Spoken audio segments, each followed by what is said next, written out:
that's scary. Very Again, scary. Yeah, it is very scary. So you watched the views in your hospital about hydroxychloroquine change based on a Trump press conference and then emergency use authorization. You piped up about it, as you should have. Yeah. What happened then? Yeah, and I just want to acknowledge, like, I had no idea what was coming. The reason I'm sitting here before you today is because there was a patient who had early SARS too, and she was well enough to go home, which meant I, as the ER doctor, could prescribe something for her. She wasn't going to go upstairs.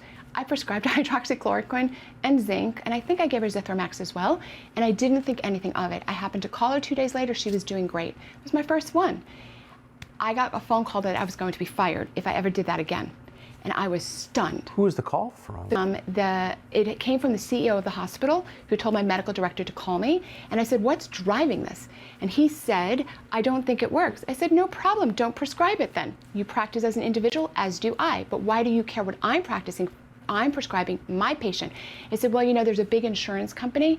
It was Kaiser at this hospital, and Kaiser put their foot down and told the hospital not to prescribe hydroxychloroquine. Now, that's an interesting question. Yeah, well, that is a very interesting, like, why? I mean, because hydroxychloroquine is not a particularly dangerous... It's not, we're going to take out the particularly. It is one of the safest drugs on the planet. In other cultures, they consider it a vitamin. It lowers your lipid, it lowers your sugar. It has, you know, VAERS. There's something called FAERS, the FDA Adverse Events Reporting System. In FAERS, hydroxychloroquine is one of the safest drugs on the planet. It is dispensed about 500 million dosages a year prior to COVID. This is very, very safe stuff. Tylenol is much more dangerous, for example, than hydroxychloroquine. Yeah, I don't take it for that reason. There was no rational reason to have any fear of a hydroxychloroquine whatsoever, which was a clue that there was something else going on. It was a complete lie. It's like saying water is not wet. Complete lie. Very strange. And they went beyond that and started ginning out this propaganda that, again, I was sort of agnostic about, since I don't know one way or the other, but they were telling me on CNN that it's fish tank cleaner and it kills people and all this stuff.